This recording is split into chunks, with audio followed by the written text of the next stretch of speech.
आज हम कक्षा 10वीं का पेपर हल करते हैं।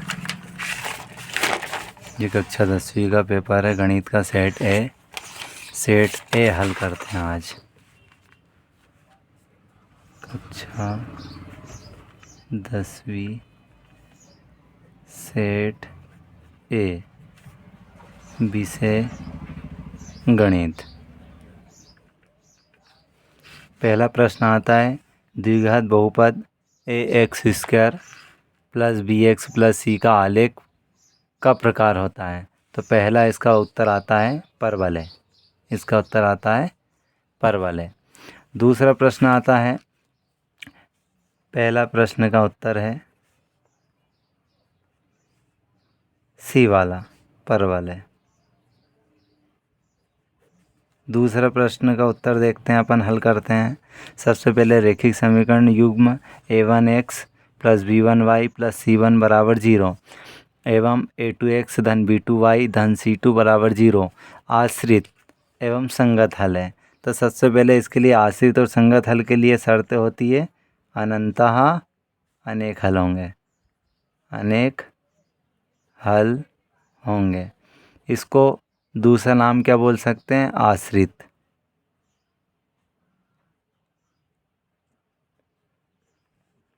एवं संगत। अब आश्रित एवं संगत के लिए शर्त होती है a1/a2 बराबर b1/b2 बराबर c1/c2। तो इसमें तीनों मान के ऐसे होते हैं, एक दूसरे के इक्वल होते हैं। तो इक्वल होते हैं तो कौन सा ऑप्शन मैच कर रहा है इसमें? सी वाला। तो इसका उत्तर आ जाता है दूसरे का सी, a1/a2 बराबर b1/b2। तो इसका सी वाला उत्तर आ जाता है। फिर अगला देखते हैं प्रश्न तीसरा में द्विघात समीकरण ax² plus bx plus c बराबर 0 के कोई मूल वास्तविक नहीं होंगे। जब कोई मूल वास्तविक नहीं होगा, कोई मूल वास्तविक नहीं होगा तो कैसा होगा? अवास्तविक होगा। अवास्तविक होंगे। तीसरा क्या हो सकता है? छोटे होंगे व ऋणात्मक। छोटे होंगे व ऋणात्मक। तो इसके लिए शर्त होती है डी का मान छोटा होता है 0 से। तो इसको दूसरे तरीके से लिख सकते हैं v⁴ माइनस 4ac का मान छोटा है 0 से। तो इसका उत्तर कौन सा मैच करता है? इसमें प्लस है तो ये उत्तर हो ही नहीं सकता है। इस प्रकार का उत्तर देखना है v⁴ माइनस 4ac का मान छोटा है। इसके लिए क्या कौन सा उत्तर देखेंगे? छोटा है, ऋणात्मक है। इसके लिए क्या होगा? छोटा होगा और ऋणात्मक होगा। तो उत्तर कौन सा मैच कर रहा है अपना? v⁴ माइनस 4ac का मान छोटा है 0 से। फिर तीसरा प्रश्न आता है। तीसरा होगा, अब चौथा प्रश्न देखते हैं। AP दी हुई है अपने को। AP क्या दी हुई है? -3 -1/2 और 2। क्या करना है? 11वां पद ज्ञात करना है। a11 बराबर अपने क्या बताना है? ज्ञात करना है। तो इसके लिए क्या करेंगे अपन? सबसे पहले a11 बराबर एक फार्मूला होता है। फार्मूला ये होता है an बराबर a plus n-1 into D. ये सूत्र होता है। यहाँ पर n का पद कौन सा रखना है? 11वां। जब 11 रखेंगे तो a11 हो गया, a प्लस 11 यहाँ रखेंगे तो 11 में से 1 जाएगा तो 10 दिया जाएगा। और यहाँ a11 बराबर, इसमें प्रथम पद कौन सा है? -3 प्लस 10। सारवंतर देखते हैं तो d बराबर क्या होता है? a2 minus a1। तो d बराबर a2 का मान कितना? -1/2 -3। तो -1/2 माइनस माइनस प्लस और 3 बटे में, इसके बटे में 1। एलसीएम ले लिया 2। 1 का इधर गुणा करेंगे तो 1 प्लस 2 का 3 में करेंगे 3 दूने 6। 6 में से 1 जाएगा तो 5 और बटे 2। तो यहाँ क्या लिख देंगे? 5/2। 2 से 10 में भाग दिया तो 5 बार। तो a11 बराबर -3 प्लस 5 25। तो a11 बराबर 25 में 3 जाएंगे तो 22। तो उत्तर कौन सा जाएगा? 22। तो इसमें देखते हैं अपन कौन सा मैच कर रहा है उत्तर अपना? बी वाला। उत्तर कौन सा मैच कर रहा है अपने पास?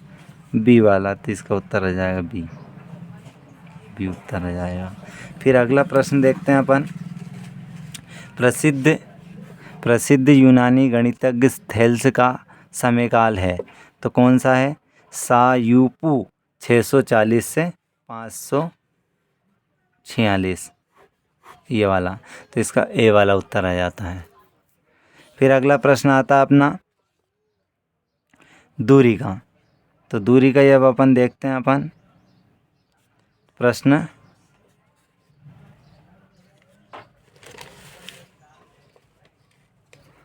चौथा हो गया क्लियर। प्रश्न पाँचवें का उत्तर ए वाला, सायूपू 640 से 546। फिर उसके बाद में छठा प्रश्न क्या है? दूरी वाला। तो इसके लिए अपन क्या करते हैं? दूरी याद करते हैं। इसके लिए क्या करते हैं अपन? दूरी याद करते हैं। तो दूरी का सूत्र होता है a2 x2 माइनस x1 का whole square plus y2 minus y1 का होल स्क्वायर बराबर, इसका मान रखते हैं। तो a2 का मान देखेंगे यहाँ, तो इसमें ये वाला मान x1 y1 x2 y2। तो यहाँ पर x2 का मान देखेंगे तो कितना जाएगा? माइनस का 2। x2 का मान क्या जाएगा? माइनस का 2। और x1 का मान 3, तो माइनस 3 इस पूरे घात 2 प्लस माइनस 3 माइनस 2 इस पूरे घात 2, 5 माइनस का 5 इस पूरे घात 2 माइनस का 5 इस पूरे घात 2। तो माइनस 5 वर्ग करेंगे तो 5 25 25 25। तो 25 और 25 कितना आ जाएगा? 50। और 50 का वर्गमूल कितना आता है? 7.07 लगभग। तो कौन सा उत्तर आता है? बी वाला उत्तर। तो इसका बी वाला उत्तर आ जाता है। ये बी वाला उत्तर आ गया। अब आता है प्रश्न क्रमांक दूसरा, रिक्त स्थानों की पूर्ति कीजिए। तो पहला सवाल है इसमें √3 एक खाली स्थान संख्या है। तो क्या है? अपरिमेय संख्या है। क्या है ये? अपरिमेय संख्या है। तो पहले का उत्तर आ जाएगा अपरिमेय।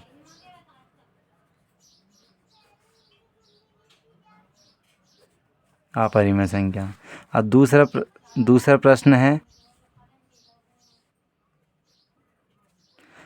प्रश्न है चर x के बहुपद px कोष्टक में p कोष्टक में x में x की उच्चतम घात कहलाती है। तो क्या कहलाती है? बहुपद की घात कहलाती है। क्या कहलाती है? बहुपद की घात कहलाती है। तो इसमें क्या आ जाएगा? बहुपद की घात। उच्चतम घात को क्या कहते हैं? बहुपद की घात कहते हैं। तीसरा प्रश्न आता है द्विघात समीकरण ax² plus bx plus c बराबर 0 को हल करने के लिए द्विघाती सूत्र लिखिए। तो द्विघाती सूत्र x बराबर माइनस का b plus minus under root b की घात 2 माइनस 4ac और बटे 2 है। तो ये द्विघाती सूत्र है, जिसको अपन श्रीधराचार्य सूत्र भी कहते हैं। चौथा प्रश्न आता है समांतर श्रेणी।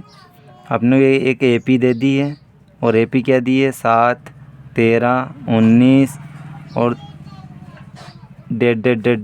205। इसमें क्या करना है? पदों की संख्या ज्ञात करना है। क्या ज्ञात करना है? पदों की संख्या। और पदों की संख्या n ज्ञात करना है। तो यहाँ पर देखेंगे तो ये पहला पद, ये दूसरा पद, ये तीसरा पद, ये n पद, मतलब ये अंतिम पद कहलाएगा, लास्ट वाला। तो जब अंतिम वाला पद कहलाएगा, सबसे पहले सारवंतर निकाल लेते हैं d। तो दूसरे पद में से पहला पद घटाते हैं तो a2 माइनस a1। तो a2 में से घटाते हैं, मतलब 13 में से 7 घटा दिया तो कितने जाएंगे? 6। ये d आ जाएगा। अब यहाँ पर क्या ज्ञात करना अपने को? n का मान। तो फार्मूला लगाएंगे अपन an बराबर a plus n-1 into D. तो यहाँ पर an का मान देखेंगे 205, प्रथम पद देखेंगे तो 7 प्लस n-1 वैसा लिख दिया। डी का मान कितना लिखेंगे? 6।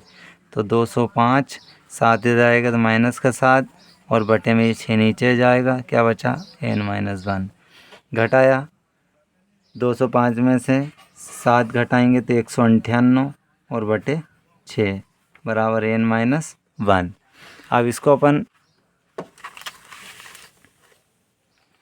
6 से भाग देते हैं तो 6×3 18 और 6×3 18 मतलब 33 भाग। तो 33 एक इधर आ जाएगा, ये माइनस का है तो प्लस का 1 बराबर n। तो n बराबर कितना आ जाएगा 34। तो कितने पद होंगे इसमें 34 पद होंगे। तो यहाँ पर उत्तर क्या आ जाएगा 34। फिर अगला सवाल देखते हैं। अगले सवाल में 5वें का पूछ रहा अपने से, सभी खाली स्थान त्रिभुज समरूप होते हैं तो कौन से होते हैं, समबाहु होते हैं। कौन से होते हैं, समबाहु त्रिभुज कैसे होते हैं, समरूप। इसका उत्तर आ जाएगा 5वें का समबाहु त्रिभुज। फिर अगला प्रश्न पूछता है छठा प्रश्न में पूछ रहा है, त्रिज्या r वाले वृत्त के एक त्रिज्यीखंड जिसका कोण अंशों में थीटा है के संगत चाप की लंबाई होती है। तो यदि मान लो अपन देखते हैं चाप की लंबाई का सूत्र, चाप की लंबाई, और चाप की लंबाई के लिए सूत्र क्या होता है, थीटा बटे 360 और इंटू 2πr। तो ये वाला सूत्र हो जाता है इसका। इस प्रकार अपने ये रिक्त स्थान पूरे हो जाते हैं। अब यहाँ पर देखते हैं जो चाप की लंबाई, एक वृत्त यदि बनाकर देखते हैं, ये वृत्त होगा, ये वृत्त का केंद्र हो गया, यहाँ से ये त्रिज्या हो गई, एक त्रिज्या और ले लेते हैं तो यहाँ से यहाँ तक की ये दूरी है, ये क्या आ जाएगी चाप की लंबाई, चाप की लंबाई। और ये वाली जो होती है ये होती है परिधि, और परिधि होती है 2πr। उसके बाद में यहाँ पर बनने वाला कोण थीटा। तो यहाँ ए, ये बी और ये 0, तो ए से बी तक की क्या हो गई, ये चाप, ये ए बी, ये चाप की लंबाई हो गई, यहाँ से यहाँ तक ये चाप। तीसरा प्रश्न है, निम्नलिखित में सत्य या असत्य लिखिए।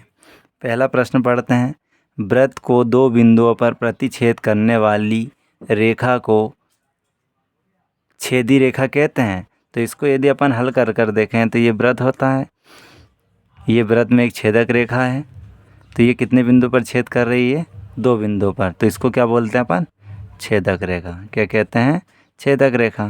तो इस प्रकार ये अपना प्रश्न का उत्तर क्या हो जाता है, पहला सत्य हो जाता है। तो पहला सत्य हो गया। दूसरा प्रश्न पूछ रहा है अपने से, एक निश्चित घटना की प्रायिकता 1 होती है। तो ये भी क्या हो जाता है, सत्य हो जाता है। एक निश्चित घटना की प्रायिकता हमेशा उन दोनों का, निश्चित और अनिश्चित दोनों का योग 1 होता है। फिर यदि घटना घटित हो रही तो उसका मान 1 हो जाएगा, घटना अघटित हो रही है तो उसका मान अनिश्चित है तो 0 हो जाएगा। तो इस प्रकार फिर अगला तीसरा प्रश्न पूछ रहा है अपने से, अर्धवृत्त के आयतन का सूत्र 1/3 पाई r⁻³ है, जबकि r गोले की त्रिज्या है। तो अर्धगोले का जो आयतन होता है वो 2/3 पाई r⁻³ होता है, पर लेकिन यहाँ पर क्या दे रहा है 1/3, इसके कारण ये क्या होगा, असत्य होगा। इस क्या होगा, ये असत्य होगा। फिर अगला प्रश्न पूछ रहा है, यहाँ चौथा प्रश्न पूछ रहा है अपने से, त्रिकोणमितीय अनुपात की सहायता से किसी वस्तु की ऊंचाई या लंबाई या 2 सुदूर वस्तुओं के बीच की दूरी ज्ञात की जा सकती है। तो ये क्या हो जाएगा, सत्य, मतलब ज्ञात की जा सकती है, तो ये सत्य होगा। फिर अगला प्रश्न पूछ रहा है, दिए हुए प्रेक्षणों में वह मान जो सबसे अधिक बार आता है माध्य कहलाता है। तो ये क्या होगा, असत्य होगा। क्या होगा, असत्य। जो दिए गए प्रेक्षण में वह मान जो सबसे ज़्यादा बार आता है वो क्या कहलाता है, बहुलक। पर लेकिन यहाँ पर क्या पूछ रहा है, ये माध्य पूछ रहा है, इसके कारण ये क्या हो जाएगा, असत्य हो जाएगा। फिर अगला प्रश्न पूछ रहा है अपने से, छठा प्रश्न पूछ रहा है, किसी प्रयोग की सभी प्रारंभिक घटनाओं की प्रायिकता का योग 1 होता है। तो सही है, सभी प्रारंभिक घटना, जैसे मान लो घटना होना प्लस घटना ना होना, दोनों का योग कितना होता है, 1 होता है। तो ये वाला जो प्रश्न है वो क्या हो जाएगा, सत्य हो जाएगा। ये प्रश्न क्या आ जाता है, सत्य हो जाता है। अब देखते हैं सही जोड़ी। तो सही जोड़ी में पूछ रहा है sine square 25 degree plus cos square 25 degree, तो इसका मान कितने के बराबर होता है, 1 के बराबर होता है। तो इसमें उत्तर कौन सा मैच कर रहा है यहाँ, सी वाला। तो पहले का जाता है सी। दूसरा क्या आता है, टेन थीटा का सूत्र होता है साइन थीटा और बटे कोस थीटा। तो साइन थीटा बटे कोस थीटा, इसमें कौन सा मैच कर रहा है अपना, ई वाला। तो ये इसका आ जाता है प्रश्न का उत्तर ई वाला। फिर सेक स्क्वायर थीटा -1 क्या होता है, टेन स्क्वायर थीटा, और टेन स्क्वायर थीटा कौन सा आ जाता है, एफ वाला। तो इसका एफ वाला आ जाता है। और साइन 30 डिग्री का मान क्या होता है, साइन सबसे पहले टेन 30 डिग्री, तो टेन को यदि तोड़ते हैं अपन तो साइन 30 और बटे कोस 30। अब साइन 30 डिग्री का मान, तो 30 डिग्री का मान यदि साइन में देखते हैं अपन,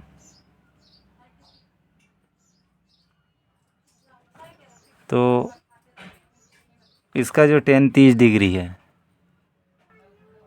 अब यदि देखते हैं साइन 30 डिग्री और कोस 30 डिग्री, साइन 30 डिग्री का यदि क्लॉकवाइज यदि देखते हैं अपन, तो ये 0, ये 30, ये 45 और ये 60 और ये 90। तो यहाँ पर साइन में मतलब क्लॉकवाइज, तो 30 डिग्री यहाँ पर देखते हैं तो उंगली कितनी संख्या दिख रही है, 1। तो इसका मान 1/2 रख देते हैं, बटे। इसी प्रकार 30 डिग्री में अब इसके विपरीत दिशा में चलते हैं कोस में, तो ये 30 डिग्री है, उंगलियों की संख्या गिनो 1 2 3, तो यहाँ पर अंडर में 3/2। अब इसको उलट गुणित करते हैं तो 1/2 गुणित 2/√3, तो 2 से 2 कैंसिल कर दिया तो 1/√3, और 1/√3 किसका है, जी वाला उत्तर है। तो ये जी वाला उत्तर आ जाता है। फिर इसी प्रकार त्रिज्यी खंड का जो क्षेत्रफल का सूत्र होता है θ/360 और इंटू πr²। तो इसमें कौन सा मैच कर रहा है यहाँ, डी वाला। तो ये डी उत्तर आ जाता है। और अर्धगोले का आयतन, तो सबसे पहले पूर्ण गोले का आयतन कितना आता है, 4/3 πr⁴ पर, लेकिन यहाँ अर्धगोले की बात कर रहा तो इसमें 2 से भाग दे देंगे, 2 से भाग दे देंगे, 2 दूने 4, तो 2/3 πr⁴ कितने जाएगी यहाँ, 3। तो कौन सा मैच कर रहा है इसमें, बी वाला, इसका बी वाला। इस प्रकार ये सही जोड़ी संपन्न होती है या हल होती है। अगला 5वां प्रश्न आता है, प्रत्येक का एक शब्द या एक वाक्य में उत्तर लिखिए। तो पहला प्रश्न का उत्तर है अपना प्रश्न क्रमांक 5वें का उत्तर देखते हैं अपन। किसी AP के n व पद ज्ञात करने के लिए सूत्र है। तो क्या होता है, AN = A + n-1 × D। ये पहले का उत्तर आ गया। दूसरा प्रश्न पूछ रहा है यहाँ, आधारभूत समानुपातिकता प्रमेय का कथन लिखिए। दूसरा प्रश्न, आधारभूत समानुपातिकता प्रमेय का कथन लिखिए। तो इसका कथन है, किसी त्रिभुज की एक भुजा के समांतर अन्य भुजाओं को भिन्न भिन्न बिंदुओं पर प्रतिच्छेद करने वाली एक सरल रेखा खींची जाए तो ये अन्य दो भुजाओं को एक ही समान अनुपात में विभाजित करती है। आधारभूत समानुपातिकता प्रमेय कहलाती है। अगला प्रश्न आता है तीसरा,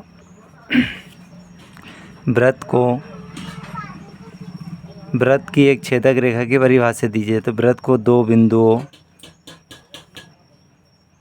पर प्रतिच्छेद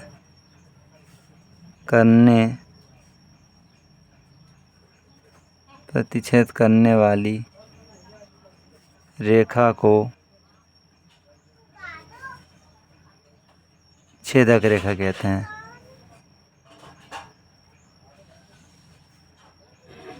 वृत्त को दो बिंदुओं पर प्रतिच्छेद करने वाली रेखा को छेदक रेखा कहते हैं। जैसे उदाहरण के लिए एक वृत्त है और इसको दो बिंदुओं पर प्रतिच्छेद कर रही है ये वाली रेखा को बोलते हैं अपन छेदक रेखा। फिर अगला प्रश्न आता है अपना चौथा प्रश्न पूछ रहा है, किसी द्विघात बहुपद ax² + bx + c के शून्यकों का गुणनफल का सूत्र लिखिए। तो गुणनफल अल्फ़ा × बीटा = c/a, ये गुणनफल का सूत्र होता है। फिर अगला 5वां प्रश्न पूछ रहा है, वृत्त के स्पर्श बिंदु की परिभाषा दीजिए। तो जो वृत्त को जो एक बिंदु पर स्पर्श करे उसे स्पर्श रेखा कहते हैं। जो वृत्त को एक ही बिंदु पर स्पर्श करें उसे स्पर्श रेखा कहते हैं। जैसे ये वृत्त है और इसको एक ही बिंदु पर स्पर्श कर रही है तो इसे बोलेंगे अपन स्पर्श, इसको बोलेंगे अपन स्पर्श रेखा और इसको बोलेंगे अपन स्पर्श बिंदु।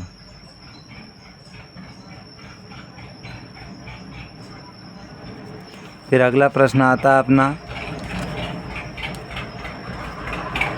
छठा प्रश्न पूछ रहा आपने से, एक वृत्त के वृत्तखंड के क्षेत्रफल का सूत्र लिखिए।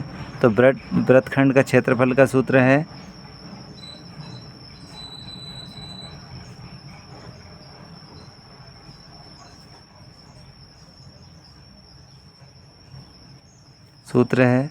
थीटा/360 और इंटू पाई r²। ये सूत्र हो जाता है इसका।